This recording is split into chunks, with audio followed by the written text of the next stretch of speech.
Arachin, Daf Dalet, on va commencer par Daf Gimel Amud Bet au milieu de la page, à partir des 2 points.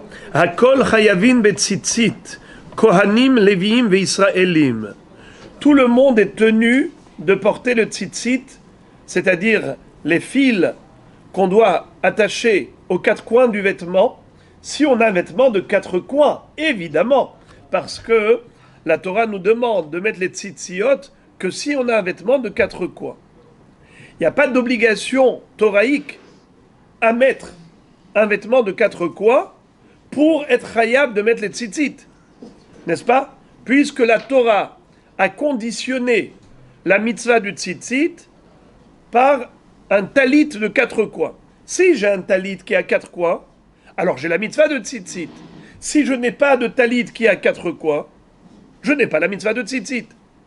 Ceci dit, il est bon de rappeler que dans la Gemara Masechet Menachot, il est raconté qu'il y avait un grand sage, un grand maître, qui avait croisé un ange, un malach, et il lui a posé la question suivante. Dis-moi, Anshitu Aase, en araméen, est-ce que dans le ciel, on nous tient rigueur si on n'a pas fait la mitzvah de tzitzit? Pourtant, dans la Torah, c'est écrit que si on a un vêtement de 4 coins, alors là, il faut mettre les tzitziot. Mais si on n'a pas de vêtement de 4 coins, il n'y a pas d'obligation. Alors, est-ce qu'on nous en tient rigueur si je n'ai pas été acheter un talit de 4 coins pour mettre les tzitzit? Il lui a répondu, Be'idan ritha anshina naase. Ça veut dire, en temps normal, on ne nous tient pas rigueur. Pourquoi? Il n'y a pas d'obligation. Mais si déjà la personne a fauté et que de toutes les façons on lui fait payer le prix de ses fautes, alors à ce moment-là on peut lui rajouter sur la facture également ce manquement de l'absence de mitzvah tzitzit.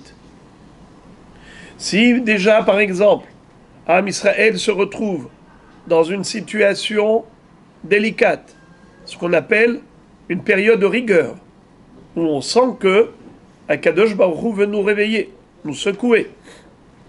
À ce moment-là, on nous tient rigueur, pas seulement pour des fautes claires, des fautes explicites de la Torah, qu'on a transgressé des impératifs de la Torah, mais même par rapport à ce manquement, tel que l'absence de mitzvah de tzitzit, même pour cela, on va nous faire payer.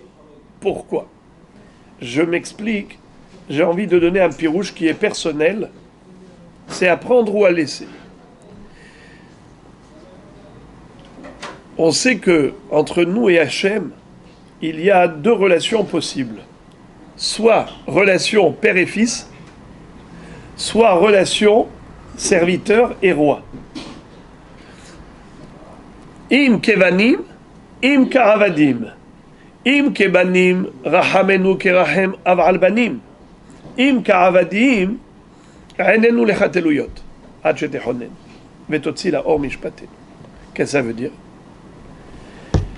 Si on est méritant et qu'on est digne d'être considéré comme des enfants d'Akadosh Baruch Hu, alors Hachem, on t'implore et on sollicite ta miséricorde, comme un père qui a pitié de ses enfants, et pitié de nous.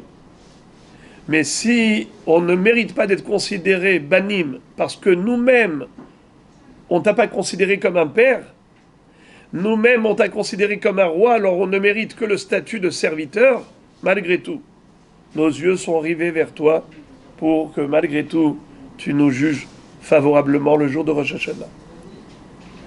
Alors, d'ailleurs, même dans la tfila, qu'est-ce qu'on dit? Selah lanu avinu ki hatanu, mehol lanu malkenu ki fashanu. On demande à Akadosh Baruch Hu, Hachem, pardonne-nous comme un père, mais aussi comme un roi. Le roi a le droit de pardonner. Alors, de ce fait, on dit comme ça. Quand est-ce que Hachem est notre père? Si nous, on se comporte comme des enfants. Quand est-ce qu'Hachem se comporte comme un roi? Si nous, on se comporte comme des serviteurs et pas comme des enfants. Quelle est la différence entre un fils et un serviteur? La différence, elle est au niveau de l'amour. Un fils aime son père. Quand son père lui dit « Mon fils, j'ai soif », qu'est-ce que fait le fils? Il amène un plateau, une boisson fraîche, une boisson chaude, une bière, un coca, de l'eau gazeuse, de l'eau plate, tout. Papa, sers-toi. Mais le serviteur, qu'est-ce qu'il fait? Un verre d'eau tiède, c'est aussi de l'eau. C'est aussi bon pour la santé, pourquoi pas. Ça veut dire que le serviteur ne cherche à s'acquitter que de son devoir, de son obligation. Il lui a dit j'ai soif, et bien voilà de l'eau. Le fils cherche à faire plaisir à son père. Donc si toi tu te comportes comme un enfant vis-à-vis d'Akadosh Baruch Hu, Hachem se comportera comme un père envers son fils. Rahamenu kerahem aval banim. Donc c'est la raison pour laquelle quelqu'un qui ne met pas les tzitzit peut se justifier en disant « Pourquoi veux-tu que je porte le tzitzit? Mais je n'ai pas de vêtements de 4 coins. » En effet, tu as raison. Tu n'as pas d'obligation. Mais si tu cherches à faire plaisir à Akadosh Baruch Hu, qu'est-ce que tu vas faire? Tu vas porter un talit qui a 4 coins pour justement être obligé de mettre des tzitzit. Pourquoi? Parce que les mitzvot, tu ne les fais pas que pour t'acquitter d'un devoir, mais surtout pour satisfaire ton Créateur, ton Père Céleste. Alors, on comprend maintenant. Be'idan ritha, c'est-à-dire dans une période de rigueur, où Akadosh Baruch Hu sévit de toutes les façons par rapport à d'autres avérotes commises, par rapport à d'autres infractions, alors à ce moment-là, est-ce que Akadosh Baruch Hu va pardonner comme un père qui pardonne à ses enfants même quand ils font des erreurs ou pas? Alors ça dépend. Si toi-même tu as fait la mitzvah de tzitzit, ça veut dire quoi? Tu as montré à Akadosh Baruch Hu que tu cherchais à lui faire plaisir. Tu t'es mis dans des conditions de chiyuv de tzitzit. Pourquoi? Tu n'étais pas obligé. C'est juste pour lui faire plaisir. Eh bien lui aussi te fera plaisir. Rahamenu kerahem aval banim. Même si tu mérites une sanction par rapport à des averot, il te pardonnera comme un père pardonne à ses enfants. Mais si toi-même tu disais, on calcule, je suis obligé, je fais, je suis pas obligé, je fais pas. Je te dis, moi aussi je viens au calcul. Viens, on va faire les comptes. Solde de tout compte. Et là, be'idan ritha anshinanas. Voilà comment on peut comprendre cette notion de mitzvat tzitzit. Akol hayavin betzitzit. Kohanim, Léviim ve Israélim. Tout le monde est tenu de mettre les tzitzit s'ils ont un vêtement de 4 coins. Qu'il soit Kohen, qu'il soit Lévi, ou qu'il soit Israël. Alors à Botaï, il y avait 2 questions par rapport à la formulation de la phrase. Puisque l'Agmara, depuis quelques dapim, elle ne s'est pas arrêtée sur le fond des choses, mais surtout sur la forme, de la conjugaison, du vocabulaire. N'est-ce pas? La Gemara nous dit, pourquoi on a dit Akol? Akol ma'arichin vene'erachin. Et elle a cité plein de références, plein de Mishnayot et Baraïtot qui commencent par le mot Hakol. Et à chaque fois, la Gemara a cherché à expliquer pourquoi on a employé le terme Hakol. À quoi est-ce qu'on voulait faire allusion?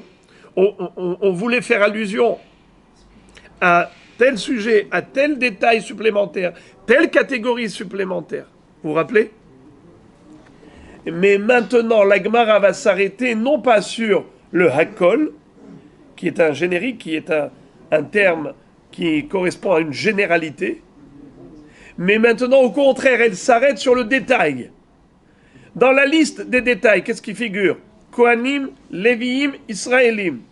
Et dans plein de mitzvot. Et la Gemara, maintenant, va s'arrêter sur le détail. Elle va dire, attends, je comprends pas. Tu me dis, Akol hayavin betzitzit. Tu as besoin de me dire Kohanim, Léviim, Israélim? Mais Kohanim, Léviim, Israélim, ce sont des juifs tous. La Torah a été donnée aux juifs. Si ce n'est pas eux qui vont faire la mitzvah, c'est qui donc? Qui donc va faire la mitzvah si ce n'est pas les Kohanim, les Léviim, les Israélim? À qui la Torah a été donnée? Alors on ne comprend pas cette précision inutile de nous détailler Kohanim, Léviim, Israélim. Eh bien, de la même façon que la Gemara précédemment s'est arrêtée sur le terme de Hakol Et à chaque fois, elle nous expliquait pourquoi, dans tous ces passages, on a commencé avec le terme général de Hakol. Maintenant, elle va nous expliquer pourquoi, dans tous ces passages, on a précisé Kohanim, Léviim et Israélim. Eh bien, regardez, déjà hier, on avait commencé avec quelle mitzvah de Souka? On avait dit Hakol Chayavin Besouka, Kohanim, Léviim, Israélim. Et la Gemara avait répondu, pourquoi avait-on besoin de préciser? C'est par rapport aux Kohanim, qui eux se trouvent dans le Beth Amikdash durant toute la journée, séparés de leur épouse. Or, la Torah nous demande de vivre à la Souka, dans la Souka, comme on vit à la maison, c'est-à-dire hommes et femmes. Mais les Kohanim qui en journée sont séparés de leurs femmes, on aurait pu croire que même la nuit, ils ne sont pas tenus de dormir dans la Souka, d'aller manger à la Souka. C'est ça ce qu'on vient nous dire. Non, en journée ils sont dispensés, la nuit ils sont hayavim, ils sont tenus. Exactement comme les voyageurs. Les voyageurs qui voyagent en journée et la nuit, ils ont la possibilité d'aller dans un hébergement, dans un hôtel. Alors on leur dit, allez-y à la Souka. Olche drachim, pturim, olche drachim bayom, pturim bayom, hayavim balayla. Olche drachim balayla, pturim balayla, hayavim bayom. Le voyageur de nuit doit aller dans la Souka en journée. Le voyageur qui voyage en journée doit aller dans la Souka la nuit. Pareil, les Kohanim, c'est vrai qu'en journée, ils ne sont pas avec leur épouse, donc il n'y a pas le Teshuvah Ken Tadourou, mais la nuit, ils le peuvent, ils le doivent. Voilà ce qu'on a appris hier.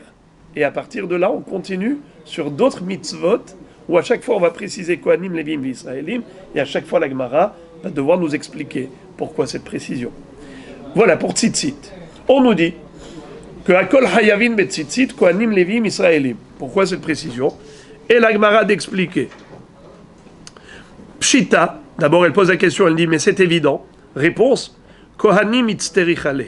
Le Hiddush, il n'est pas pour Léviim et Israélim, il est surtout pour Kohanim. Pourquoi? J'aurais pu penser qu'un Kohen est dispensé de la mitzvah de Tzitzit. Sal ka'adatach amina, car j'aurais pu croire et dire Ho'il uktiv lo tilbash sha'atnez, gedilim ta'aselecha. Man de lo ishtare kil aim legabe bilvisha hu de mihya b'mitzvat tzitzit ve'ane kohanim ho'il ve'ishtare kil aim legabayhu lo lihayvu kama shma'lan nehi de ishtare be'idan avoda ve'lo idan avoda lo ishtare. Qu'est-ce que ça veut dire?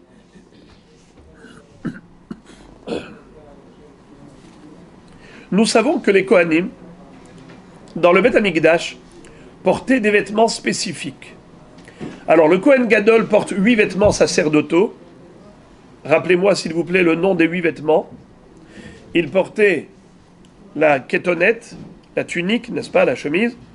Le pantalon, ça fait 2. Le méril, ça fait 3. La ceinture, ça fait 4. Comment ça s'appelle en hébreu? Kétonnette, tunique, méril, manteau. Le pantalon, mirnasaim. La ceinture, avnet. Le chapeau, mitznefet. N'est-ce pas? Mitznefet. Il avait sur le front une plaque frontale en or sur laquelle était gravé Kodesh Lachem. Comment ça s'appelle? Tzitz. Tzitz Nezer Kodesh. Il y avait écrit dessus, plutôt gravé, Kodesh Lachem.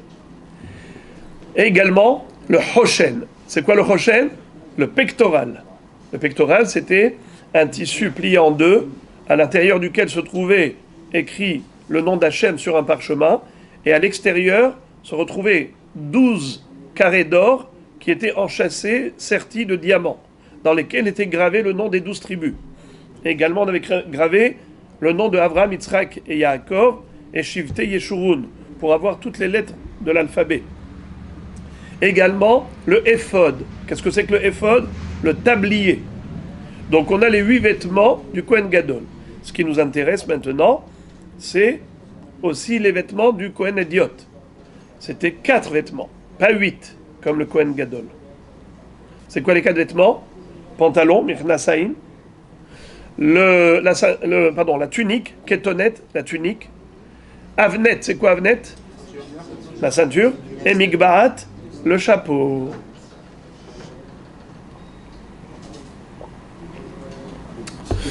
Alors les amis, il y avait dans la ceinture du Kohen, il y avait du sha'atnez. C'est quoi sha'atnez? Mélange de lin et laine. Shesh moshzar. Shesh, c'est du pishtan. Et étant donné que le Kohen a le droit de porter des vêtements sha'atnez dans le Beth Amikdash, c'est-à-dire la ceinture où il y avait dedans un mélange de lin et laine, alors nous aurions pu croire que celui qui a le droit de porter du sha'atnez n'a pas la mitzvah de tzitzit. Quel rapport? Dans Parashat Kitetse, la Torah a juxtaposé deux phrases. Gedilim ta'ase lecha, al arba kanfot kesutra. Lo tilba sha'atnez, tsemer ou pishtim yahdav. C'est-à-dire, ne porte pas des vêtements de sha'atnez. D'accord? Et juste avant cela, elle te dit, mets des fils aux quatre coins de tes vêtements. Accroche des tzitzit aux quatre coins de ton talit. Pourquoi elle a juxtaposé ces deux sujets? Certes, on le sait, que la raison pour laquelle elle les a juxtaposés, c'est pour nous dire que on a le droit d'ailleurs même de mélanger, d'avoir un vêtement de lin et des fils de laine. Que pour la mitzvah de tzitzit. De là, on apprend d'ailleurs la règle de assez dohe lotarase. Une mitzvah positive repousse une interdiction. L'obligation de mettre le tzitzit repousse l'interdiction de porter kil'aim, sha'atnez. Bon, je ferme la parenthèse. Qu'est-ce que nous aurions pu croire de par cette juxtaposition? Que celui qui est frappé de l'interdiction de sha'atnez est tenu de mettre les tzitzit. Mais le Kohen dans le Beth Amikdash, qui n'a pas d'interdiction de porter du sha'atnez dans ses vêtements, preuve, c'est qu'il a une ceinture où il y a du sha'atnez, peut-être que lui n'est pas concerné par la mitzvah de tzitzit. Puisque la Torah a juxtaposé les deux mitzvot, tzitzit, sha'atnez, j'aurais pu croire que celui qui est concerné par le sha'atnez est concerné par le tzitzit. Celui qui ne l'est pas, eh bien ne l'est pas. Celui qui n'est pas concerné par sha'atnez n'est pas concerné par tzitzit. Alors on aurait pu exempter les Kohanim de la mitzvah de tzitzit. C'est l'erreur qu'on aurait pu commettre. C'est la raison pour laquelle la Mishnah te dit non. Hakol hayavin betzitzit. Kohanim, Léviim, Israélim. Le chidouche, c'est pas Lévi et Israël, c'est Kohen. Mais pour nous parler du Kohen, on a parlé aussi du Lévi Israël. Au passage, on les a mis tous dans le même globe. Alors je reprends. C'est ce que dit la Gemara à la fin. Kamash marlan, nehi de ishtare, be'idan avoda, blo idan avoda lo ishtare. Certes, le Kohen, pendant qu'il fait la avoda dans le Beth Amikdash, il a l'autorisation de porter du sha'atnez, mais en temps normal, à part le Beth Amikdash, il n'a pas le droit de porter du sha'atnez. Puisqu'en temps normal, il n'a pas le droit de porter du sha'atnez, donc il est concerné par le issour sha'atnez. Celui qui est concerné par le issour du sha'atnez est concerné par la mitzvah de tzitzit. Conclusion. Encore. Hakol hayavin bitfilin, kohanim levim v'israélim. Pshita. Je répète ce que je dis en préambule. Dans cette phrase, on a deux anomalies. Le Hakol et on a le Kohanim, Léviim, Israélim. Hakol, qu'est-ce que ça vient inclure? Tu me dis Kohanim, Léviim, Israélim. Et quand tu me dis Hakol, Chayavim, pourquoi tu as besoin de dire Kohanim, Léviim, Israélim? D'accord? Alors, la Gemara plus haut, elle nous a expliqué tous les Hakol, Hakol, Hakol. Qu'est-ce que cela vient inclure? Mais ensuite, maintenant, la Gemara, elle nous explique pourquoi on a besoin de détailler Kohanim, Léviim, Israélim. C'est évident. Pshita. Si ce n'est pas les Kohanim, les Léviim, Israélim qui vont porter les téphilines, c'est qui a le devoir de porter les téphilines? C'est bien le peuple juif, qui est constitué de Kohanim, Léviim, Israélim. Pshita. Réponse. Kohanim itzterich le. Sal kadat achamina. Ho iluktiv. Kshartam leot al yadecha. Vehayu le totafot ben ainecha. Kol deite bemitzvah de yad. Ite bemitzvah de rosh. Veane kohanim. Ho ilvelitanhu bemitzvah de yad. Dirtiv ilbash al besaro. Shelo yehe davar chotzetz. Beno ben besaro. Ima. Bemitzvah de rosh nami. Lo lehayvu. Kamash ma'alan. De lo me'akve ahadade. Kedit nan. Tefila shel yad. Ena me'akevet shel rosh. Veshel rosh. Ena me'akevet shel yad. La Torah nous enseigne à propos des Kohanim que les vêtements qu'ils portent doivent être directement posés sur leur chair. Ils n'ont pas le droit d'avoir une hatzitza, un écran, une interruption entre la peau et le vêtement. Comme il est écrit, Velavash ha-kohen middo bad ou michnese bad ilbash al besaro. Qu'est-ce que ça veut dire? Velavash ha-kohen middo bad. Il doit porter la tunique. Pourquoi la tunique elle s'appelle middo? Parce qu'elle doit être kemidato. Elle doit correspondre à sa mida, sa mesure, sur mesure. Ou michnese bad. Et un pantalon en tissu, n'est-ce pas? Un pantalon de lin qu'il portait sur lui. Pourquoi on a écrit al besaro? Mais c'est évident, quelqu'un qui porte un vêtement, c'est forcément sur lui. Non, c'est pour te dire qu'il faut que vraiment ça touche la peau. S'il y a un écran, une hatzitza, entre le corps du Kohen et le vêtement, c'est pas bon. Assour qu'il y ait une interruption, qu'il y ait une hatzitza entre les deux. Alors, si le Kohen mettait les téphilines sur son bras, et il a la manche de sa tunique, la manche de la tunique qui recouvre les téphilines, n'est-ce pas? Alors, qu'est-ce qui va se passer? Il va y avoir une chatzitza, un écran, entre le tissu et la peau du Kohen, le corps du Kohen. Le bras du Kohen est recouvert de téphilines. Les téphilines recouvertes de la manche de la tunique. Ce n'est pas bon, car la tunique doit être sur la peau. Velavash ha-kohen midobad ou mirnesebad ilbash al besaro.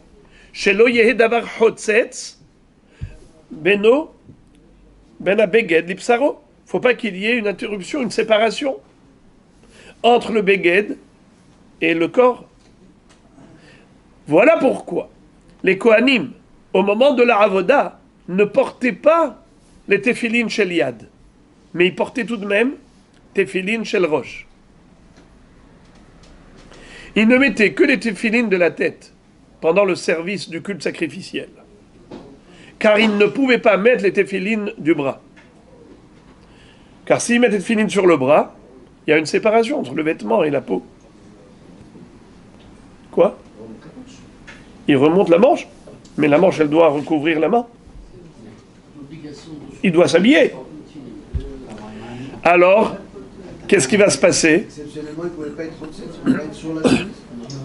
Exceptionnellement. Rachid dit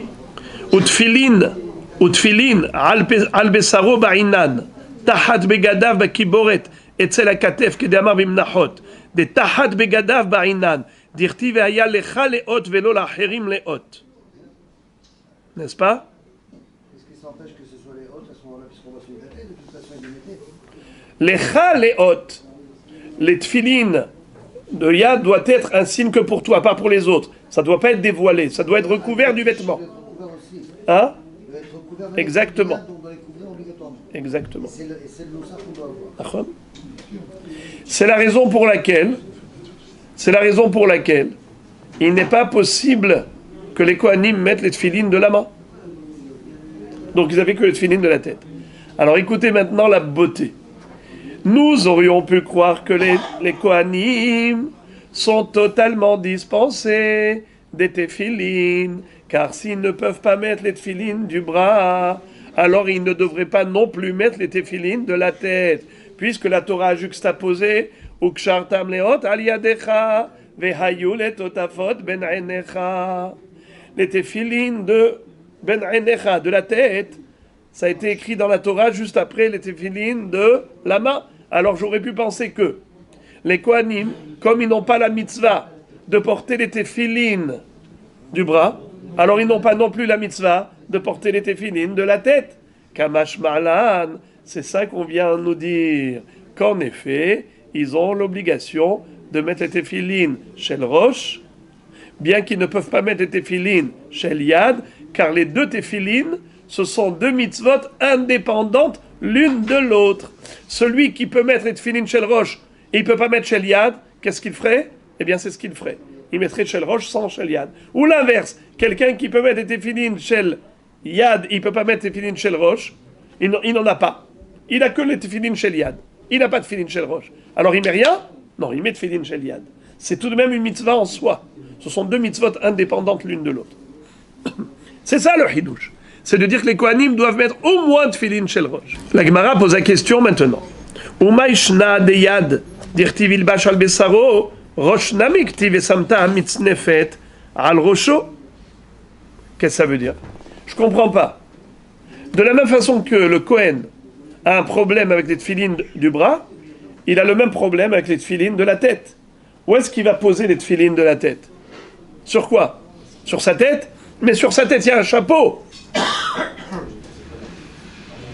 S'il y a un chapeau, alors où est-ce qu'il va mettre les téphilines? Entre le chapeau et la tête?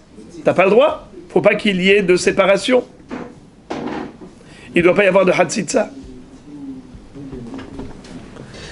Réponse. Tana, se'aro haya nir'e ben tzitz la mitznefet shesham maniach tefilin. C'est extraordinaire. Le Kohen, il avait le chapeau, il avait le tzitz sur le front, et entre les deux, il avait l'emplacement pour mettre les tefilines chez le roche. C'est-à-dire, on voyait les cheveux dépasser au-delà du chapeau et au-dessus du tzitz. En dessous du chapeau et au-dessus du tzitz, entre les deux, on voyait les cheveux. C'est là-bas qu'il posait le tefilin chez le roche. C'est l'endroit où on devrait tous les mettre là. Les tzitz, c'est les chapeaux. D'accord? Donc, on a compris. Le Kohen, il ne mettait pas de tefilin chez le yad, mais il mettait de tefilin chez le roche. On continue. Hakol hayavin bitkiat shofar. Kohanim leviim ve Israélim. Pshita? Toujours la même question. Tout le monde doit sonner le shofar, nous dit la Baraïta, aussi bien les Kohanim comme les Léviim et les Israélim. Et la Gemara pose la question de toute évidence, c'est bien le peuple juif qui est Hayav. Le peuple juif est constitué de Kohanim, de Léviim, de Israélim. Donc comment est-ce qu'on aurait pu imaginer qu'il y en a un d'entre eux qui est dispensé de la mitzvah du shofar? Bon, si tu as dit Akol Hayavin bitkiat shofar, qu'est-ce que tu as besoin de me dire Kohanim, Léviim, Israélim? Mais c'est évident. Réponse. Salka data chamina. J'aurais pu dire Ho'il uktiv yom teruah yelachem man delite la bitkia de had yoma hayav vehane kohanim ho'il vitanu bitkia kule shata dirtiv utkatem b'hatzotzrot al olotechem imalo lehayvu. Qu'est-ce que ça veut dire? Nous aurions pu croire que les kohanim n'ont pas la mitzvah de tkiat shofar. Pourquoi j'aurais pu penser ainsi? Car à propos du shofar, la Torah s'est exprimée en ces termes. Yom teruah yelachem. Rosh Hashanah sera pour vous un jour de sonnerie. Si tu dis Yom teruah, ça veut dire qu'il y a un seul jour dans l'année où on a les mitzvahs de sonner. Or, les Kohanim, ils ont la mitzvah de sonner tous les jours. Des trompettes au moment de la krava du Korban Ola. Utka'atem b'hatzotzrot al olotechem. Vous sonnerez la trompette lorsque vous allez sacrifier le Korban Ola. Alors nous aurions pu croire que les Kohanim, tzaddik, les Kohanim, étant donné qu'ils ont une mitzvah de sonner la trompette tous les jours, eh bien, ils n'ont certainement pas de mitzvah de sonner le shofar. Car la Torah nous a dit que le shofar est sonné une fois par an. Or, eux, ils sonnent tout le temps. Donc ils ne sont pas concernés par cette mitzvah. C'est ce qu'on aurait pu croire. C'est pour ça qu'la Torah vient nous dire non. Pardon, la Baraïta vient nous dire non. Même les Kohanim sont tenus de sonner le shofar. La Gemara dit midami. Quel rapport la trompette avec le shofar? Hatam hatzotzrot. Hacha shofar. Je comprends pas. Ça n'a rien à voir. Yom Teruah Yelachem. On parle de sonnerie, de shofar. On parle pas des trompettes. Donc, pourquoi j'aurais pu me tromper? Je me serais jamais trompé. Car en effet, même pour les Kohanim, il n'y a qu'un seul jour dans l'année où ils sonnent le shofar. Donc la Braïta n'avait pas besoin de me préciser que les Kohanim doivent sonner le shofar. Je l'aurais su, c'est évident. Alors, la Gemara trouve une autre explication. Pourquoi est-ce qu'il fallait écrire et préciser que les Kohanim sont tenus de la mitzvah de shofar? Et cette fois-ci, les amis, je fais appel à 80% de votre QI pour vous concentrer pour la réponse de la Gemara. Il faut se concentrer. Parce que ce sera un peu long. Et en même temps, ça va faire appel à des notions auxquelles nous sommes moins habitués. Et c'est ça la difficulté et la complexité de cette réponse, c'est que les notions sont peu connues. Alors la Gemara donne une autre explication. Pourquoi fallait-il nous enseigner que les Kohanim sont chayavim de tkiyat shofar, itzterir, salkadat aramina? Car j'aurais pu penser 3 dernières lignes. Ho'il utnan shave hayovel le rosh hashana, la teki'a ve la berachot. Deite bemitzvat yovel, ite bemitzvat rosh hashana. Delite bemitzvat yovel, lite bemitzvat rosh hashana. Ve'ane kohane, ho'il velitanu bemitzvat de yovel, ditnan, kohanim ulviyim, mochrim le'olam. Vegoalim le'olam. Ima bemitzvat rosh hashana namilo lehayvu. Kamash malan. Nehi delitanu be'ashmatat karka, be'ashmatat ksafim, ou be'shiluach avadim miha itanu. Qu'est-ce que ça veut dire? Nous aurions pu croire que les Kohanim ne sont pas soumis à la mitzvah de shofar. Que la mitzvah de tkiyat shofar ne leur incombe pas. Pourquoi j'aurais pu penser ainsi? Cette erreur aurait pu être engendrée par rapport à une comparaison qu'on aurait fait entre Rosh Hashanah et Yovel. Vous savez qu'une fois tous les 50 ans, à l'époque du Beth Amikdash, et lorsque la majorité du peuple juif était installée sur sa terre, Ukratem deror la'aretz ulchol yoshvea, il y avait la mitzvah de sanctifier la 50e année, l'année du jubilé.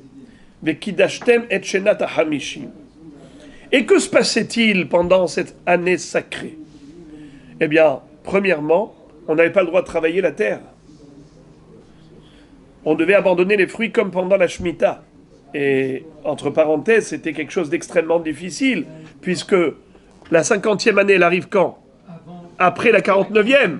La 49e, c'est déjà une 7e année qui est Shemitah. Cette fois 7-49. Et le Yovel, c'est encore pareil. Donc déjà, c'est extraordinaire, le Yovel. C'était une année proclamée sacrée.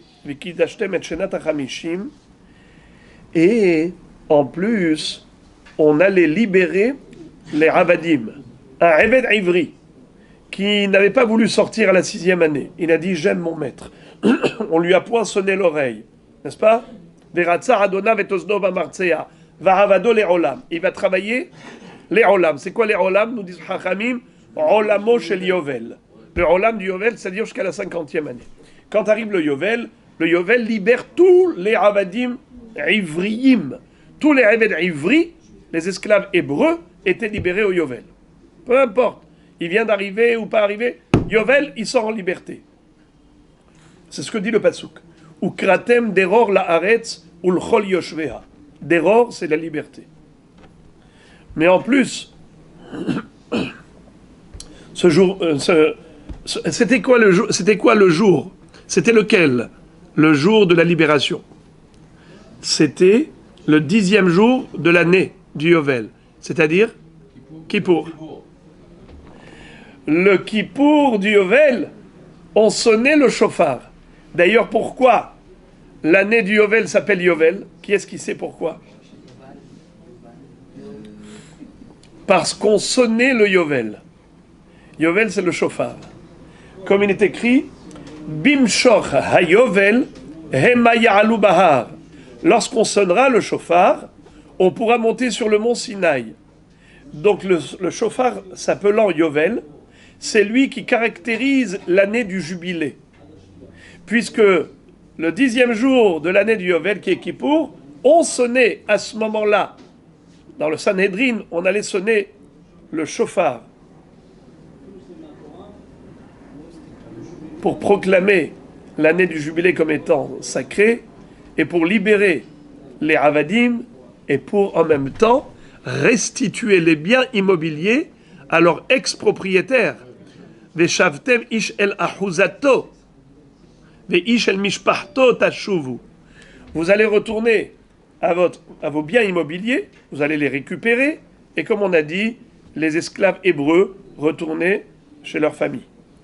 Alors, la mitzvah du Yovel, elle consiste également à rendre et restituer les biens immobiliers, tous les champs agricoles, à leurs ex-propriétaires. Mais il faut savoir qu'il y a des halachot très spécifiques, tels que la possibilité de racheter un bien immobilier malgré, à l'encontre de l'acheteur. C'est-à-dire, moi vendeur, j'ai vendu un champ agricole. Pourquoi j'ai vendu un champ agricole? Pourtant, c'était un patrimoine héréditaire, il y avait une valeur sentimentale. Pourquoi je l'ai vendu? Quelqu'un qui vend un bien immobilier, vous savez pourquoi il le fait? Parce qu'il a besoin d'argent. Parce qu'il est dans le besoin. Il vend malgré lui, sinon il n'aurait pas vendu. Alors, la Torah nous dit que 2 ans après la vente, le vendeur peut aller voir l'acheteur et lui dire « Écoute, je te ramène de l'argent et je t'impose de me revendre ce bien. » Il est en droit de le faire. Imaginons, il a gagné à la loterie, ou il a travaillé, il a maintenant de l'argent, il peut imposer. Mais il faut un minimum de 2 années. Chez Né, Tevuot im Korlar, il faut un minimum de 2 ans. Avant 2 ans, il ne peut pas venir chez il peut pas venir chez l'acheteur et lui dire « revends-moi ». Alors que le Kohen, s'il avait vendu un bien immobilier, d'accord, il peut revenir immédiatement. Le lendemain, il dit à l'acheteur, maintenant j'ai gagné de l'argent, tu me revends. Ça, c'est le droit exceptionnel du Kohen. Aleph. Deuxième exception du Kohen, c'est quoi? En quoi il est différent? En quoi il est différent d'un juif normal? C'est que pendant l'année du Yovel, est-ce que pendant l'année du Yovel, il peut y avoir une vente de biens immobiliers? C'est la différence entre le Kohen et le Israël. Le Israël, caduque. La vente n'en est pas une. Il ne peut pas y avoir de transaction commerciale au niveau immobilier pour un Israël. L'année du jubilé, c'est une année qui fait que la terre n'est pas vendable. Non seulement qu'elle n'est pas vendable, même si elle avait été vendue avant, elle est restituée à son ex-propriétaire. À plus forte raison qu'elle ne peut pas être vendue. Vous entendez? Mais écoutez ce qui se passe avec le Kohen. Le Kohen, quoi si? Il peut quoi? Il peut racheter, il peut le lendemain décéder, c'est la même affaire. Il peut acheter, et 1 minute après qu'il a acheté, ça revient à son ex-propriétaire. Celui qui a vendu a perdu son argent. C'est la différence. Transaction valide. Chez le Israël, transaction caduque. Vous entendez? La différence entre le Kohen et le Israël, et là je vous demande concentration. Le Israël ne peut pas acheter un bien immobilier pendant l'année du Yovel si il a encaissé de l'argent pour ça. Le vendeur a encaissé de l'argent pour ça, malgré tout. Le Beddin lui dit, rends-lui son argent. Rends-lui son argent. Qu'est-ce que tu as encaissé de l'argent pour une vente? Tu n'as pas le droit de vendre. Ta vente, elle est caduque. Si l'acheteur est un Cohen, figurez-vous, si le vendeur est un Cohen, il a encaissé de l'argent, le Cohen garde l'argent. Regardez s'il vous plaît.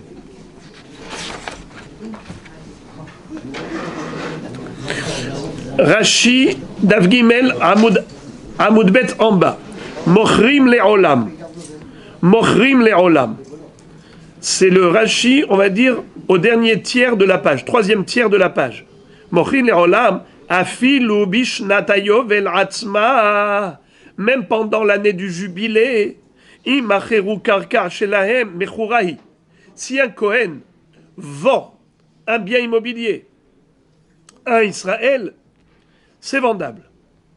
Veilou Gabé Israël, alors que si le vendeur c'est un Israël, Tanya, Begmara Beperek Batra, on va voir dans le Daf Kaftet, que Bishnat Ayovel lo imkor, Veimachar ena mechura, Veamaot Hozrim. Un Israël qui a vendu, opération caduque. Il doit restituer l'argent à l'acheteur. Vegabé Kohanim Tnan, Le'olam de mechura, Veyotza, Ve'amarot shelahem. Pour les Kohanim, le Kohen il a vendu, ça marche. L'argent ne retourne pas. Qu'est-ce qui retourne? Le bien immobilier. Le bien immobilier que le Kohen a vendu, ça revient au Kohen, 1 minute après la vente. Et l'argent, il la garde. L'arnaque, monsieur, pourquoi tu l'as fait? Monsieur acheteur Israël, t'es fou quoi?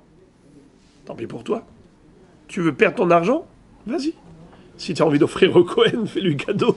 Si Israël a besoin d'argent, C'est sur leur terrain à côté.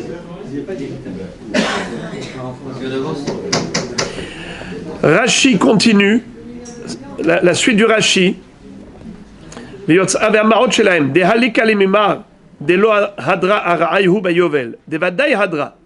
Rashi dit, impossible de dire que les Kohanim étaient exempts de cette halakha, de restitution des biens. Bien sûr qu'ils restituaient les biens. Dirtiv asherig al min aleviim, ve'amrin nan beperik batra, nimkaro yotze bechinam, que c'est sûr que le din de Yovel, c'est-à-dire restitution des biens à l'ex-propriétaire, c'est applicable aussi au Kohanim. Rachid d'après, le dernier Rachid de la page, ve go'alim le'olam. Qu'est-ce que ça veut dire go'alim le'olam? Im acheru sadeh, s'ils ont vendu un champ, go'alim ota miyad. Ve Israël eno mutar lig'ol pachot mishte shanim, kedirtiv bemispar shenet evuot im korlach. Qu'est-ce que ça veut dire? La différence entre un Kohen et Israël, c'est qu'un Israël, il est obligé d'attendre 2 ans avant de pouvoir racheter son terrain agricole, car la Torah dit Bemispar shenet evuot im korlach, il te vend des productions agricoles, des années agricoles. Quand on dit des années, minimum du pluriel, c'est 2. Shenet evuot, année agricole. Donc des années, c'est minimum 2. Donc il faut attendre 2 ans. Avant 2 ans, on ne peut pas aller racheter son champ. Alors que le Kohen, il peut racheter dès le lendemain. Go'alim le'olam. C'est quoi Go'el? Go'el, c'est délivrer son champ. Comment il délivre son champ? Il va le racheter. Maintenant, les amis, vous avez entendu? Voilà comment la Gemara va répondre à la question. Elle va dire... Étant donné que la mitzvah de Tkiat Shofar de Rosh Hashanah est semblable à la Tkiat Shofar du Yovel, de Kippour du Yovel, à l'époque du Beth Amikdash, quand le Sanhedrin sonnait le Shofar, pendant l'année du Yovel, ils allaient également à ce moment-là faire 3 brachot, comme nous on fait à Rosh Hashanah. Malchuyot, Zichronot, Veshofarot. Le Moussaf de Rosh Hashanah est composé de 30 psukim, 10 qui évoque la royauté divine. On termine par Baruch Ata Hashem, Melech al kol haaretz, Mekadesh Israël veyom hazikaron. Ils vont dire Mekadesh Israël veyom hakipurim.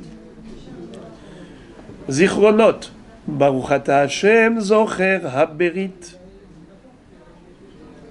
Shofarot, Ki shomea kol shofarata umazin teruah ve'en dome lach. Baruch Ata Hashem, shomea kol teruat amo Israël hayom berachamim. Malchuyot, Zichronot et Shofarot, c'était des thèmes qui étaient communs à Rosh Hashanah et à Kippour du Yovel. Kippour du Yovel. Et d'ailleurs, la Gemara dit dans Masechet Rosh Hashanah que d'où on connaît le nombre de Tekirot, de Shofar à Rosh Hashanah, on apprend aussi du Yovel. Yovel apprend de Rosh Hashanah et Rosh Hashanah du Yovel. Melamed Sheyut Tkirot Shel Chodesh Hashvi'i Shavot. Les Tkirot du 7e mois, qui s'appelle le mois de Tishri, sont pareils. Les Tkirot du Yovel, les Tkirot de Rosh Hashanah, kif kif. Yovel, c'est le 10 Tishri. Kippour. Rosh Hashanah, c'est le premier Tishri. C'est exactement le même nombre de Tkiyot. Alors nous aurions pu croire que de la même façon qu'on compare Rosh Hashanah au Yovel, la Tkiyot ve la Brachot, ainsi on devrait les comparer au niveau des personnes concernées par les Tkiyot. Le Kohen n'est pas concerné par le Yovel. C'est-à-dire, tu vois qu'il ne respecte pas les halachot de Yovel. Tu vois qu'il vend au Yovel et ça marche. Transaction valide.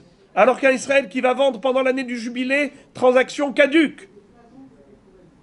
Également, pendant combien de temps le Kohen il peut racheter? Goalim le'olam. Même le lendemain de la vente, il peut racheter. Alors que le Israël doit attendre minimum 2 ans. Alors, nous aurions pu croire que les Kohanim, étant donné qu'ils ne sont pas concernés par toutes les mitzvot du Yovel, alors ils ne sont pas concernés non plus par la mitzvah de Tkirat Shofar le jour de Rosh Hashanah. Puisqu'on a déjà dit que la Torah a comparé Rosh Hashanah au Yovel. Celui qui n'est pas concerné par le Yovel n'est pas concerné par le Rosh Hashanah, par la Tkirat Shofar. C'est pour ça qu'on vient te dire Hakol chayavin b'tkiat shofar. Kohanim, Léviim, Israélim, même le Kohen. Et pourquoi? Nous dit la Gemara, car il est finalement concerné par le Yovel. Certes, pas par toutes les halachot de Yovel, mais quand même par certaines d'entre elles. Lesquelles? Nehi delitanu be'ashmatat karka, be'ashmatat ksafim ou be'shiluach avadim miya itanu. Si par exemple le Kohen avait un esclave hébreu, est-ce qu'il devait le libérer? Oui, Yovel. Ou bien si par exemple, et il avait emprunté de l'argent, le Kohen, est-ce que pendant la Shemitah, il pouvait bénéficier de la remise des dettes? On sait que la 7e année qui s'appelle Shemitah entraîne rémission des dettes. Toutes les dettes sont annulées. Que ce soit le Kohen qui emprunte ou qui prête, ça ne change pas. La halacha de Shmitat Ksafim concerne également le Kohen. Vous allez me dire, mais quel rapport Shmitat Ksafim et Yovel? Quel rapport? Le Yovel, c'est la 50e année, c'est pas une année de Shemitah par rapport au Ksafim. La Shmitat Ksafim, c'est seulement la 7e année. Nahon? Alors, quel rapport avec Yovel? Eh bien, la Gemara nous enseigne dans Masechet Gittin Veze devar hashemita shamot kol ba'al mashe yado asher yashe bere'eu masat me'uma. Qu'est-ce que ça veut dire? Veze devar hashemita shamot bishte shmitot akatu medaber achat shmitat karka ve achat shmitat ksafim. Qu'est-ce qu'on appelle shmitat karka? Alors, il y a un pirouge que shmitat karka, c'est le yovel, la restitution des biens immobiliers pendant l'année du jubilé. Quand est-ce que la mitzvah de Shmitat Ksafim, l'annulation des dettes, a lieu d'être? Que dans la mesure où on a la mitzvah du Yovel en actualité. Si la mitzvah du Yovel n'est pas d'actualité, la mitzvah de Shmitat Ksafim non plus n'existe plus. Et d'ailleurs, c'est ça la halacha. Vous allez me dire, alors pourquoi est-ce que de nos jours, on applique la mitzvah de Shmitat Ksafim? C'est que midérabanan. C'est que midérabanan. C'est la chita de Rabbeinu Akadosh dans Masechet Gitin. D'accord? Alors, on a compris que Shmitat Ksafim, c'est relatif au Yovel. Car la mitzvah de Shmitat Ksafim ne peut avoir lieu que si le Yovel est d'actualité. Est-ce que le Kohen est concerné par la mitzvah de Shmitat Ksafim? Réponse oui. Comment ça se fait? Pourtant, lui, il est dispensé de certaines halachot du Yovel. C'est vrai, mais pas de toutes les halachot du Yovel. Étant donné qu'il est concerné par certaines halachot du Yovel, preuve, c'est qu'il doit libérer le serviteur hébreu. Il doit restituer même les karkarotes en cas d'achat et vente. On l'a déjà vu dans Rashi. Donc, il est concerné par certaines halachot du Yovel. Il est concerné aussi par Shmitat Ksafim. Ça veut dire qu'il doit annuler la dette, la 7e année, puisqu'il est concerné par la mitzvah du Yovel partiellement. Et maintenant, on aura compris. Fin du suspense. Qu'est-ce qu'on avait dit? Les Kohanim sont concernés par la mitzvah de Tkiat Shofar. On s'était demandé, mais Boker Tov, quel est le chidouche? C'est évident, le Kohen c'est un juif. Réponse, tu aurais pu croire que le Kohen, étant donné qu'il n'est pas concerné par toutes les mitzvot du Yovel comme à Israël, alors il serait peut-être dispensé de la mitzvah de Tkiat Shofar, car en effet la mitzvah de Tkiat Shofar c'est le premier Tishri. Le Yovel on sonnait le Shofar le 10 Tishri de la 50e année. Étant donné que le Kohen n'est pas concerné par toutes les lois du Yovel, peut-être qu'il ne s'est pas concerné par la loi de Tkiat Shofar à Rosh Hashanah. Réponse, il est chayav. Pourquoi il est chayav d'écouter le Shofar à Rosh Hashanah? Parce qu'il a quand même certaines mitzvot du Yovel qui s'appliquent à lui. Fin du suspense. C'était un peu dur, mais n'ayez pas peur, c'est le dernier grumeau de la journée. Après, ça coule de source. Maintenant, ça va être facile. Regardez. Encore. Maintenant, la Gemara nous va s'arrêter sur encore une autre halacha. Hakol hayavin bemikra megillah. Je suis à la 4e ligne. Aux 2 points, 4e ligne. Hakol hayavin bemikra megillah. Kohanim, Lévim, Israélim. Tout le monde est tenu d'écouter la Megillah. Kohen, Lévi, Israël. La Gemara pose la question, elle dit Pshita. C'est évident qu'ils sont hayavim. Réponse. La tsericha levatel me'avodatam. K'de Rav Yuda Amar Shmuel. D'Amar Rav Yuda Amar Shmuel. Kohanim ba'avodatam. Ulvim beduchanam. Israël b'ma'amadam. Mevatelim avodatan. Ubaim nishmoa mikra Megillah.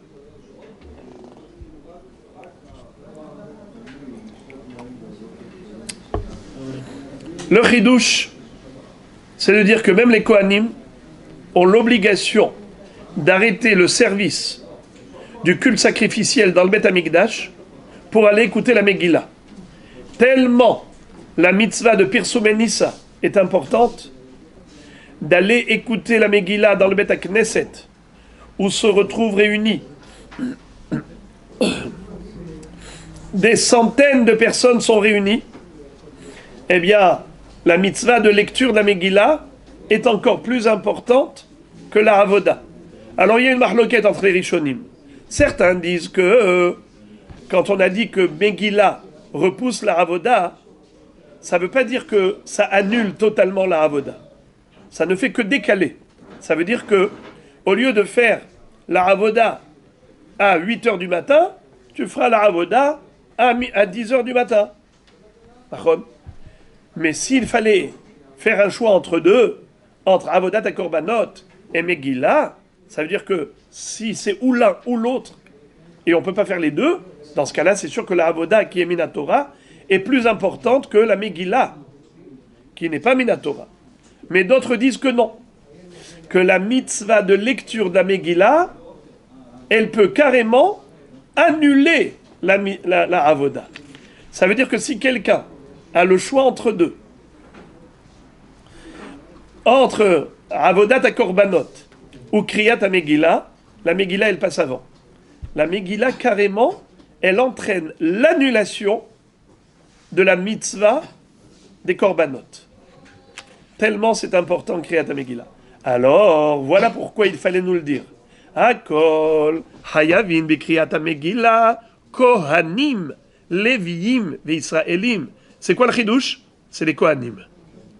Même si les kohanim doivent annuler la avoda, et même si les leviim doivent annuler la shira, et même si les Israël doivent annuler le Mahamad. Ça veut dire quoi le Mahamad? Puisqu'on sait que il y avait des groupes, 24 groupes.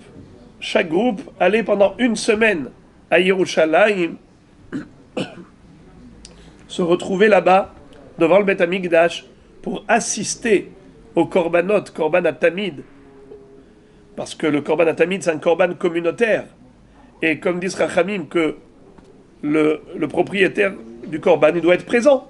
Alors, le propriétaire du korban tzibour, c'est qui? C'est le peuple juif. On doit être présent. Alors, comment les korbanot tzibour sont sacrifiés, nous, on est absents? Alors, on a des représentants. On a des kohanim, des léviim, des israélim, qui sont là pour nous représenter. Et ils sont là présents au Beth Amikdash.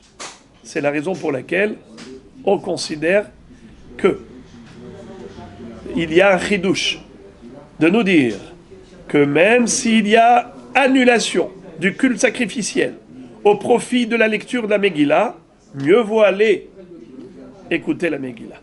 Ça, c'est un chidouche qui dépasse l'entendement. Il fallait le dire. Hakol hayavin bezimun. Kohanim, Levim, Israélim. Pshita. Tout le monde est chayav de faire zimoun. Kohen, Lévi, Israël. Boker Tov. C'est quoi le chidouche? Réponse.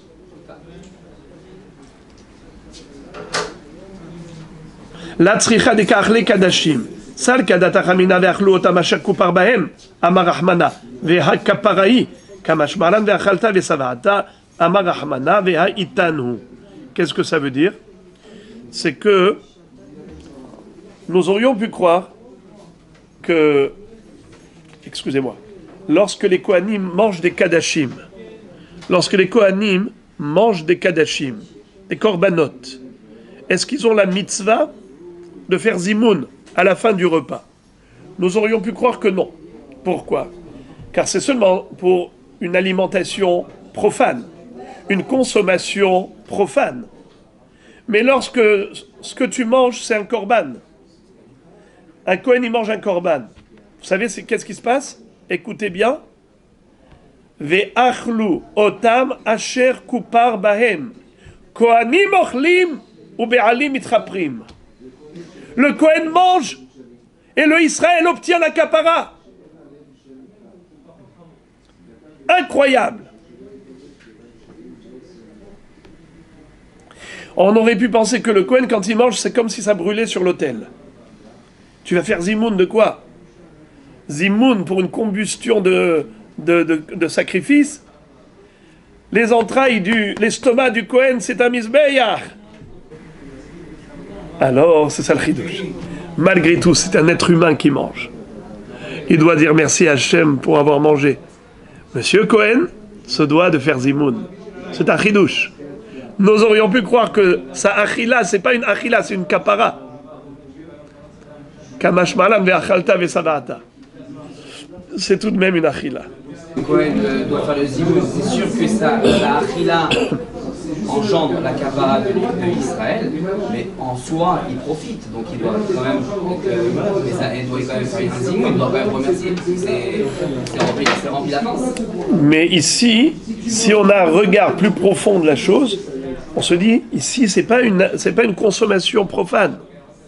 Il est en train maintenant de brûler un korban. Il est en train de faire un korban kapara. Vous imaginez ce que c'est que ça? C'est incroyable.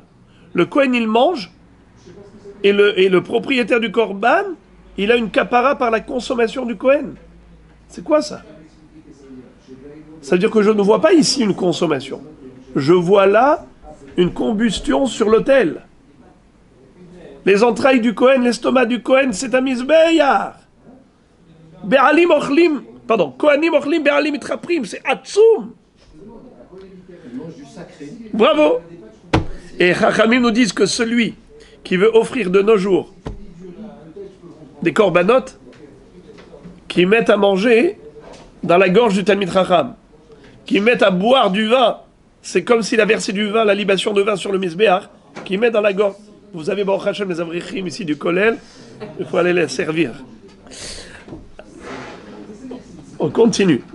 Kohanim ochlim ou be'alim etraprim. Alors nous aurions pu croire que, en effet, une telle consommation n'entraîne pas le devoir du zimoun. C'est ça, le chidouche.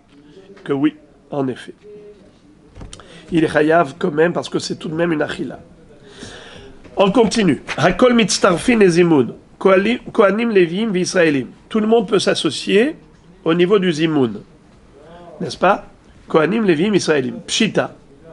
C'est quoi le chidouche? La hatzricha de ka'achle kohanim teruma o kadashim vezar ka'achil hulin. Sal kadat achamina ho il vei ba'izar li michal ba'de kohen lo matze achil ima lo litztaref kamash ma'alan nehi dezar ba'de kohen lo matze achil kohen ba'de zar matze achil. Qu'est-ce que ça veut dire? Tout le monde peut s'associer. Un kohen, un lévi à Israël, c'est bon. Ils peuvent s'associer aux zimoun. Pourquoi j'aurais pu penser autrement? La réponse, c'est dans le cas où le Kohen, qu'est-ce qu'il mangeait? Il mangeait par exemple la terouma, ou il mangeait un korban, n'est-ce pas, une minha. Est-ce qu'il aurait pu donner à manger au Lévi ou au Israël? Non. Alors on aurait pu penser qu'étant donné qu'ils ne peuvent pas s'associer au niveau de la achila, car ils ne peuvent pas partager avec eux, donc ils ne sont pas associables, donc ils ne peuvent pas être mitztarfin pour zimoun, car ils ne peuvent pas partager le repas. Bravo. La réponse, c'est que c'est vrai que eux ne peuvent pas prendre de lui, mais lui, il peut prendre de chez eux. Voilà pourquoi ils sont associables. Mitztarfin les imoun. Mitztarfin les imoun parce que il peut y avoir dans un sens unique que eux partagent avec lui. Bien que lui ne peut pas partager avec eux, tout de même, le zimoun est possible. Donc c'est un chidouche. Pourquoi c'est un chidouche? Parce que nous aurions pu croire que pour être mitztaref les zimoun, pour pouvoir les associer au niveau du zimoun, il faut que le partage se fasse dans les deux sens, dans double sens. C'est-à-dire que le Kohen puisse partager son pain avec les autres, et eux partagent leur pain avec lui. Mais là, ça va dans un sens unique. Il n'y a que eux qui peuvent lui donner, mais lui ne peut pas leur donner de sa terouma, de son kodesh. Malgré tout, le zimoun est possible, car il suffit qu'il y ait un trait d'union dans un sens unilatéral pour que le zimoun puisse se faire. La Gemara maintenant continue et elle dit encore Hakol ma'arichin kohanim levim v'israélim. On revient à quoi? À notre Mishnah.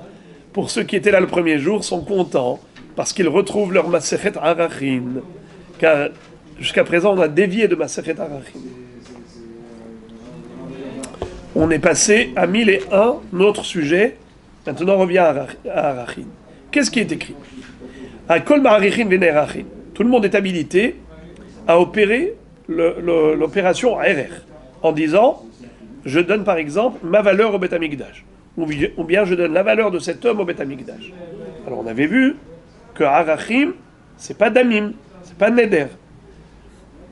Neder, c'est Damim. C'est la valeur relative en fonction de ce que cette personne coûte dans le marché des esclaves. C'est pas de ça qu'on parle. Nous, on est en train de parler de RR. Le montant d'argent que l'homme doit reverser au Beth Amikdash est en fonction de ce que la Torah a fixé dans Parashat Bechukotai. Comme on avait vu, si l'enfant il est âgé d'un mois à 5 ans, c'est 5 shekels. De 5 à 20 ans, 20 shekels. De 20 à 60 ans, 50 shekels. Au-delà de 60 ans, 15 shekels. Et pour les femmes, il y a d'autres montants fixés par la Torah. Alors, qu'est-ce que tu me dis? Tout le monde est habilité à réaliser le RR, c'est-à-dire à faire un éder de RR, n'est-ce pas? À s'engager à donner le RR de telle ou telle personne. Et n'importe qui est habilité à servir de référentiel. Ça veut dire, par exemple, si moi je dis, je veux donner le RR de ce Kohen ou de ce Lévi, ou de ce Israël, je peux. Donc les Kohanim, Lévim et Israélim peuvent s'engager à donner le RR de quelqu'un, ou bien ils peuvent servir eux-mêmes d'objet, de référentiel, pour le RR que quelqu'un s'est engagé à donner. Alors, la question, pourquoi on a précisé Akol Ma'arichim, là on s'arrête sur Ma'arichim. Kohanim Levim V'Israelim, Pshita, mais c'est évident, Amarava, Lo Nitzrecha Ela Leben Buchri. Le chidouche de notre Mishnah, on pourra le comprendre, c'est par rapport à ce qu'a dit Ben Buchri. Vous connaissez? Moi non plus. C'est un hacham qu'on ne connaît pas beaucoup. Eh bien, regardez ce qu'il nous a enseigné. Dites Nan, Amar Rabbi Yehuda, He'id Ben Buchri, Beyavne. Il était une fois un homme qui s'appelait Ben Buchri, qui est venu dans le Sanhedrin qui se trouvait à Yavne, et il a témoigné devant le Sanhedrin qui était à Yavne. Kol Kohen Sheshokel Enochote. Et il a dit, un Kohen qui a envie d'offrir le Mahatzita Shekel, il le peut. Il n'est pas en faute. Bien qu'il soit patour, il n'est pas obligé. Mais s'il a donné, ce n'est pas grave. Amar lo Rabban Yochanan ben Zakkai, lochen. Et la kol Kohen she'eno shokel chote. Rabbi Yochanan ben Zakkai a dit à Ben Buchri, faux. Tu es en train de dire que le Kohen n'a pas d'obligation de donner Machatzita Shekel? Simplement, c'est qu'il a le droit de l'offrir s'il le souhaite. Je ne suis pas d'accord avec toi. Il est obligé, comme tous les juifs, d'offrir le Machatzita Shekel. Et s'il n'a pas donné le Machatzita Shekel une fois par an, il est en faute, il est en infraction. À quoi servait le Machatzita Shekel? Une fois par an, on le donnait pendant le mois de Hadar, afin que Rosh Chodesh Nissan, qui vient juste après Hadar, on ait déjà les caisses du Beth Amikdash pleines de Machatzita Shekel du Ham Israël. Le Ham Israël venait pendant tout le mois de Hadar donner un Machatzita Shekel. Une fois par an, un Machatzita Shekel. Avec ces deniers, on achetait les korbanot Tzibour. Tous les korbanot collectifs communautaires étaient acquis avec l'argent de la communauté. Comment on obtenait cet argent? Machatzita Shekel une fois par an.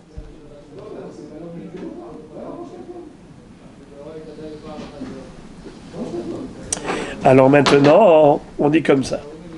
C'est vrai que le Machatzita Shekel, c'était pour acheter les korbanot communautaires, mais même les Kohanim ont le droit, ont le devoir, d'après Rabban Yochanan ben Zakkai, d'acheter les korbanot communautaires. Alors, la Gemara pose la question, elle dit, excusez-moi, une seconde. J'ai pas terminé la suite. Et là, Kohanim dorshim ikrasé les Hatzman. Rabban Yochanan ben Zakkai disait à Ben Buchri, ton erreur, elle est basée sur le fait que les Kohanim, ce sont eux qui ont publié qu'ils ne sont pas hayav de Machatzita Shekel. Parce qu'ils avaient un intérêt de dire qu'ils ne sont pas hayav de Machatzita Shekel. Ils avaient envie d'économiser le Machatzita Shekel. Alors ils ont publié un enseignement qui est erroné, qui est faux. Et là, chez Kohanim dorshim ikrasé les Hatzman. Quel pasouk? Bechol minhat Kohen kalil tihye lo teachel. Il y a un pasouk qui dit que minhat Kohen kalil tihye lo teachel. Quelle est la différence entre minhat Israël et minhat Kohen? Un Israël, quand il apporte une oblation, un korban minha, alors le Kohen, qu'est-ce qu'il fait? Il va prélever un kometz, il va le brûler sur l'autel, et le reste, qu'on appelle shiarei minha, c'est les Kohanim qui mangent, n'est-ce pas? Mais si c'est un Kohen lui-même qui offre le korban minha, alors vechol minhat Kohen kalil tiyeh lo teachel. Les Kohanim ne pourront pas manger de cette minha. Il faut la consumer entièrement sur l'autel. Kalil, entièrement consumé sur l'autel. Alors regardez le raisonnement des Kohanim qui les a induits en erreur. Ils se sont dit comme ça. Ho'il ve'omer, ushte alechem, ve'lechem apanim, shelanuhem, et achem ne'echalim. Qu'est-ce que ça veut dire? Ils ont dit, étant donné que la Torah nous demande de consommer sur l'autel l'ensemble du korban mincha, alors si nous on va donner machatzit shekel, il va s'avérer que nous sommes propriétaires du Homer. Le Homer s'était offert le deuxième jour de Pessah, de la nouvelle récolte d'orge, mais offert par qui? Par tout le Ham Israël. Si les Kohanim y mettent leur machatzit shekel dans la coupa, donc comment on a acheté le Homer? Avec l'argent des Kohanim également. Or, si les Kohanim sont propriétaires du korban mincha, on ne peut pas manger, il faut brûler. Or, la halakha est que on mangeait du Homer, les Kohanim mangeaient du Homer, ils mangeaient du shté alechem, ils mangeaient du lechem apanim. Mais ce lechem apanim et ce shté alechem, avec quel argent tu l'as acheté? Avec les deniers de tout Israël, dont les Kohanim. Ce qui veut dire que il y a là ici un non-sens. Les Kohanim disent, mais c'est pas possible. Il y a notre argent de Machatzit shekel, et on va manger le Homer, et on va manger le shté alechem, on va manger le lechem apanim, ce n'est pas possible. Donc forcément, on ne doit pas donner le Machatzit shekel. Ils ont fait une déduction pour se dispenser de donner le Machatzit shekel. Ils ont fait le chemin à l'envers. Ils ont dit comme ça, puisque la Torah dit que un korban mincha offert par un Israël doit être mangé par les Kohanim. Un korban mincha offert par les Kohanim doit être entièrement brûlé. Et nous voyons que le Homer ushta alechem et lechem apanim, la Torah dit qu'on doit les manger. On mange, n'est-ce pas? Alors, si on doit manger, c'est qu'il n'y a pas notre argent dedans. Car s'il y avait notre argent dedans, on n'aurait pas pu manger. Donc ils ont fait une déduction qu'ils n'ont pas à donner machatzit shekel. Preuve, c'est qu'ils mangent du lechem apanim, du shté alechem et du Homer. Alors, où est leur erreur? Où est leur erreur? Comparer Kalil à Mincha. Bravo, on n'a pas à comparer Minhat Kohen à ses korbanot. Pourquoi? Minhat Kohen, c'est eux qui ont acheté exclusivement. On a acheté tout le korban mincha avec leur argent. Mais le Homer shté alechem et lechem apanim, le rov de l'argent, d'où il vient? D'Israël. Donc ils ont comparé l'incomparable. Très bien. Ils sont obligés ou ils sont pas obligés de donner?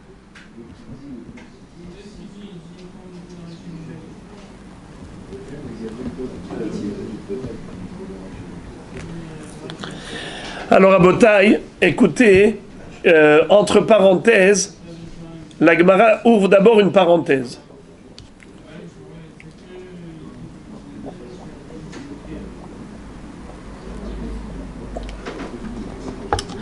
Regardez la parenthèse qu'elle ouvre. Et elle dit Ul ben Bukhri. Nami, kevan de lechatchila lo michay veleatuye, ki maite nami hoteu, de kamerayel holin la azara. La Gemara dit, je ne comprends pas. Comment est-ce que Ben Bukhri peut concevoir et envisager un mahatzit shekel facultatif? De deux choses l'une. Soit le bonhomme, il est hayav d'apporter mahatzit shekel, soit il n'est pas hayav. Si il est hayav, alors en effet, le korban tzibour a été acheté avec l'argent du tzibour. Mais si tu me dis que les Kohanim ne sont pas hayav, donc lorsqu'ils mettent le mahatzit shekel là-bas à titre facultatif, ils font une avera. Pourquoi ils font une avera? Parce qu'ils causent l'acquisition d'un korban avec de l'argent des Kohanim qui n'est pas kadosh, et par conséquent, le korban, il est hulin. Comment le korban, il est kadosh? Parce qu'il a été acheté avec de l'argent kadosh. Et comment l'argent, il est kadosh? Parce que c'est mahatzit shekel que la Torah a demandé de donner. Et quand la Torah a demandé de donner ça au Beth Amikdash, ça devient kadosh. Mais si le Kohen, il est initialement, dans l'absolu, dispensé de donner mahatzit shekel, alors son mahatzit shekel, il n'a pas un statut de mahatzit shekel. C'est stam quelqu'un qui vient, qui pose de l'argent profane dans une caisse du Beth Amikdash. Et après ça, quand on va acheter des korbanot avec cet argent, tu vas acheter avec de l'argent partiellement kadosh, partiellement hulin.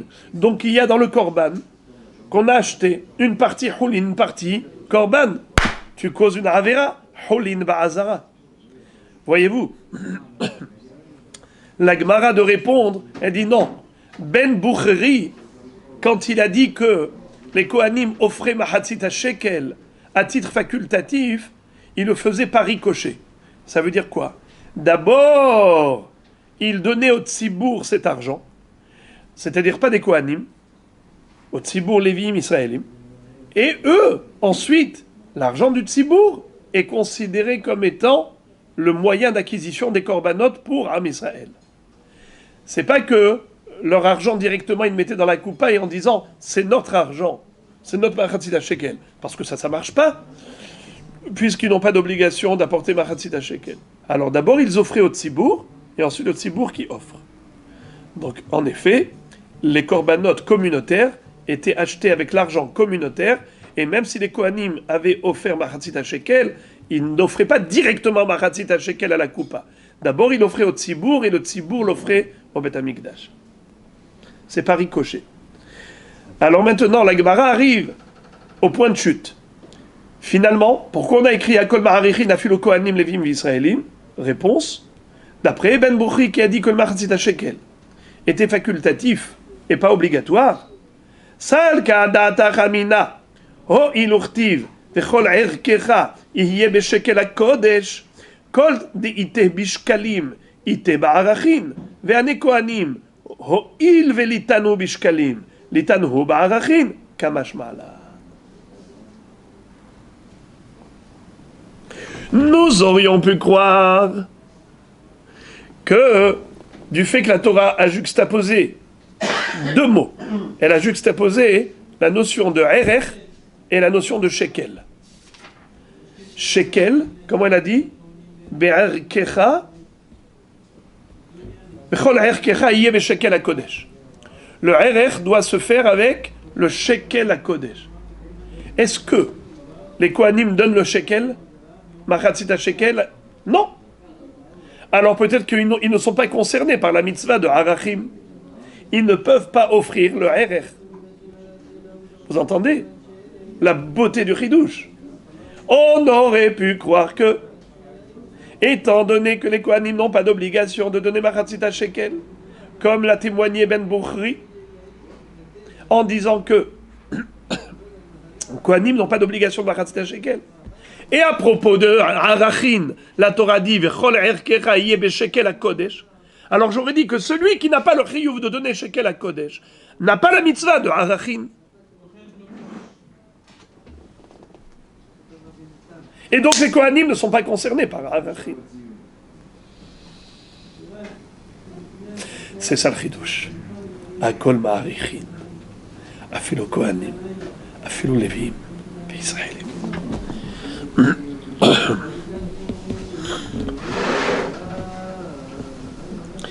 Kamashmala. Alors maintenant, Abaye réfute cette belle réponse, cette explication qui est lumineuse. Abaye la réfute en disant, Amarle Abaye, Hay vechol erkecha lekol arachin shata ma'arich. Pardon, Hay vechol erkecha lekol arachin shata ma'arich lo yub phutin misela ou deata. Qu'est-ce que ça veut dire?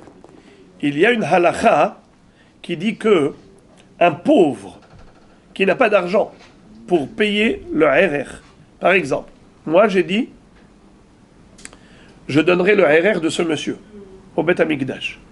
Alors on va voir ce monsieur, quel âge il a, et en fonction de son âge, je payerai au Beth Amikdash. S'il a entre 0 et 5 ans, s'il a entre 20 et 60 ans, je donne 50 shekels. Il a plus de 60 ans, 15 shekels. Moi, on avait vu 20 shekels. D'accord? Alors, quel est le din s'il s'avère que le noder, celui qui a fait ce vœu-là de RR, c'est un pauvre. Il avait les grands yeux. Il avait envie de faire comme les riches, d'offrir. Mais il s'avère qu'il n'a pas d'argent.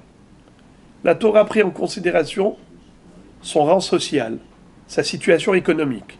Et la Torah va dire qu'un homme pareil, il faut maintenant estimer ce dont il est capable de donner. Et il donnera en fonction de ses possibilités. Ce qu'on appelle Heseg Yad, Kefi Asher Tasig Yado. Qu'est-ce que ça veut dire Kefi Asher Tasig Yado? ce qui est à sa portée de main, ça veut dire en fonction de ses moyens, de ses possibilités.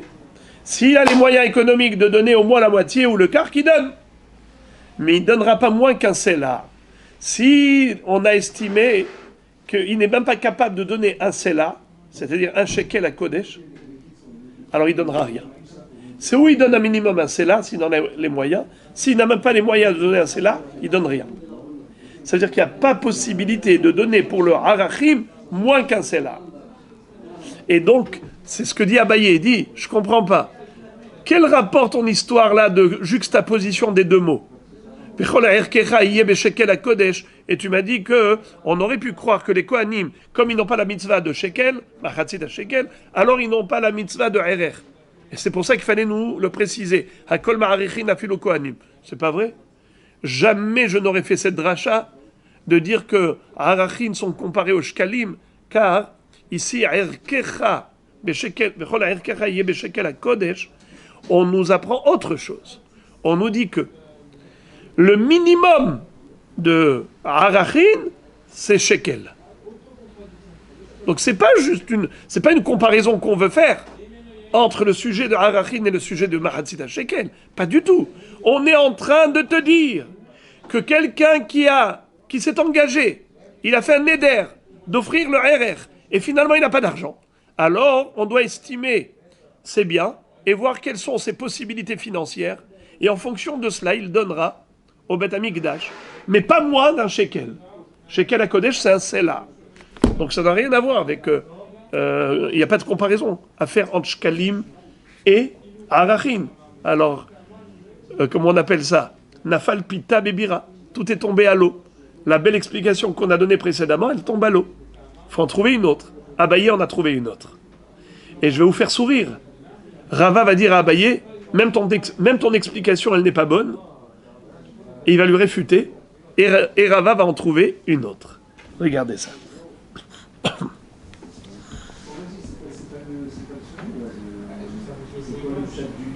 Et là, Marabaye. Itzterir. Pourquoi on avait besoin de préciser Kohanim? Sal kadat achamina ho il uktiv ufduyav mi ben chodesh tifde be'erkecha kol deite bepidion aben ite ba'arachin ve'ane Kohanim ho il ve'litanu bepidion aben litanu ba'arachin kamash ma'alan. Qu'est-ce que ça veut dire? Abaye a trouvé une autre comparaison que la Torah fait entre arachim et une autre notion. Laquelle notion? Pidyon aben. Là-bas, on retrouve Ufduyav mi ben chodesh tivde be'erkecha. On parle là-bas de Pidyon aben. Et on parle de Arachin, be'erkecha. Pour comparer Arachin à Pidyon aben, a priori. Et donc, les Kohanim, ils n'ont pas de mitzvah de Pidyon aben. On aurait pu croire qu'ils n'ont pas de mitzvah de Arachin. C'est ça le Hidush. La Mishnah vient de préciser que les Kohanim sont concernés par la mitzvah de Harachim, bien qu'ils ne soient pas concernés par la mitzvah de Pidyon Aben. Rava le réfute. Amarle Rava elame ata gabe el hasham. El hasham. Dirtiv et hashamo yavil Hashem. Ail tamim minatson be'erkecha. Achinami dekol deite be'arachin ite be'el hasham. Tumtum ve'androginos de litanu be'arachin itanu be'el hasham. Il lui a dit, excuse me, à chaque fois que tu trouves le mot Be'erkecha, ça fait allusion à Arachim, et après tu fais comparaison avec le sujet du contexte, et après tu dis celui qui est concerné par ce sujet est concerné par Arachim. Sinon, celui qui n'est pas concerné par le sujet n'est pas concerné par Arachim. Dis-moi, le mot Be'erkecha figure dans El Ha'asham, le bélier du sacrifice expiatoire.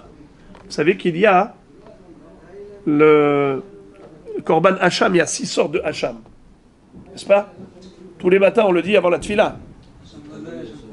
Exactement. Hacham Me'ilot, Hacham Gezelot, Hacham Shifha Harufa, Hacham Nazir, Hacham Metzora et Hacham Talouy. Donc, on a 6 sortes de Hacham. Et on apporte quoi? Un bélier. Eil ha-Hacham. Aïl, un bélier. Comme Hacham. Dis-moi, Ce korban, pourquoi on l'apporte? Pour expier une de ses fautes, n'est-ce pas? Qu'est-ce qui est écrit à propos de Arachin? On a dit que Hakol Ma'arichin, tout le monde peut être Ma'arich, mais pas Tumtum, pas androgynos. Un homme, une femme, oui. Tumtum androgynos, non. Pourquoi?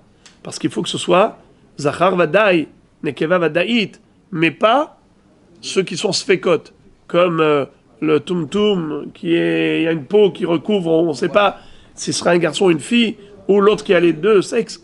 Donc, on ne peut pas. Il n'y a pas de mitzvah de Harachim, d'accord? Alors tu vas me dire, de la même façon qu'ils n'ont pas la mitzvah de Harachim, alors ils n'ont pas non plus la mitzvah de Hacham, de El Hacham. S'ils ont fait une Avera, qui est Hayav Hacham, tu vas me dire non, n'apportez pas de Korban à El Hacham pour vous faire pardonner. C'est inenvisageable, c'est juste impossible. C'est la Ta'ana de Rava. Il dit Rava dit Abaye, excuse me. À chaque fois que tu trouves que le mot Be'er Kera figure dans un sujet, c'est pour comparer. Alors aussi dans El Hacham, il y a écrit Be'er Kera. Alors tu vas me dire que Tumtum et Androgynos, qui ne sont pas concernés par Be'er Kera, par Harachim, ne sont pas concernés par El Hacham. Quoi, ils n'ont pas de kapara possible? C'est sûr qu'ils ont une kapara. C'est sûr qu'ils doivent apporter Korban Hacham. Et pourtant, il y a écrit Be'er Kera. Donc c'est pas bon ce que tu as dit. Qu'on aurait pu se tromper en comparant la mitzvah de Harachin au Pidyon Aben. Et on aurait pu raisonner ainsi. De la même façon que le Kohen n'est pas concerné par Pidyon Aben, il n'est peut-être pas concerné par Harachim, et c'est pour ça qu'il fallait le préciser. Ah bon? Des erreurs pareilles, on aurait fait? Eh bien, on aurait pu faire aussi l'erreur de El Hacham. Non. Je ne suis pas d'accord avec toi, Abaye, de dire que à chaque fois qu'il y a écrit Be'er Kera dans un contexte, c'est pour comparer Harachin à l'autre sujet. Non. Alors, Rava donne une autre réponse. Et là, Amar Rava. Veitema Ravashi. Certains disent que c'est Ravashi. Itzterich. Pourquoi est-ce qu'on avait besoin de dire Kohanim à Kol Ma'arichin, à Philo Kohanim, Lévi'im, Israélim? Parce qu'on aurait pu se tromper et croire que le Kohen n'est pas concerné par Harachin. Pourquoi? Sal Kadata Chamina Ho'il. Uktiv ve'amido lifnei Kohen velo Kohen lifnei Kohen kamashmalan. Qu'est-ce que ça veut dire? À propos du pauvre, on a dit que quelqu'un qui n'en a pas les moyens de payer le RR selon le montant approprié. On a dit que il faudra faire une estimation de la valeur de ses biens et en fonction de ses possibilités, il payera. Mais il ne payera jamais moins qu'un selar. C'est ou un selar ou rien. D'accord? Mais devant qui on le fait tenir? Le pauvre. C'est écrit Ve'amido lifne à Kohen. Il se tiendra devant un Kohen. Ça veut dire que celui qui se tient n'est pas Kohen. C'est à Israël ou à Lévi. Parce que tu dis Ve'amido lifne à Kohen. Donc, et pas Kohen lifne Kohen. Si tu dis qu'il se tient devant un Kohen, c'est qu'il n'est pas Kohen. Donc voilà comment on aurait pu se tromper. Que les Kohanim ne sont pas concernés par le sujet des Harachim, par la mitzvah de Harachim. Pourquoi? Parce qu'à propos des Harachim, il est écrit que s'il est pauvre et qu'il n'a pas de moyens financiers, il faudra estimer la valeur de ses biens. Et l'estimateur, il va prendre ce monsieur, il va le tenir devant qui? Devant le Kohen. C'est qu'il n'est pas Kohen, puisque tu dis il se tiendra devant Kohen. Or, si lui-même il est Kohen, donc c'est pas l'Ifne Kohen. Donc, on aurait pu croire que le Kohen n'est pas concerné par Harachim, Kamash Malan. C'est la raison pour laquelle on nous a dit que oui, en effet. Et on va terminer avec la dernière phrase. Ne'erachin le'atouye mai, le'atouye menuval ou mukeshhin. Pourquoi est-ce qu'on a écrit Hakol ne'erachin? Maintenant on revient au mot Hakol. Pourquoi on a écrit Hakol ne'erachin? C'est pour rajouter menuval ou mukeshhin. Qu'est-ce que ça veut dire? Si on a quelqu'un qui est plein de pus, plein de lésions, de furoncles, de lèpre. Il est insoutenable au regard. Si on va le voir dans le marché des esclaves, combien il vaut? 0. Si quelqu'un dit, je m'engage à payer au Beth Amikdash le RR de ce menouval ou mokeshrin, est-ce qu'il faut payer? Qu'est-ce qu'il faut payer? La valeur. Hein? La valeur en âge, pas d'amim. Comment il peut être La valeur sur quoi? La valeur sur 0? Pas d'amim. On paiera la valeur selon son âge. Les RR. Alors, on avait déjà dit le premier jour que ça dépendait du langage employé. S'il dit, je m'engage à donner les damim de cet homme, il payera 0. Mais s'il dit, je m'engage à payer le RR de cet homme, alors, étant donné que la Torah écrit RR nefashot, nefashot, c'est-à-dire âme qui vive, peu importe, même s'il est menouval ou mokeshrin, et que dans le marché des esclaves il n'a aucune valeur, mais au niveau de la Torah, il a une valeur.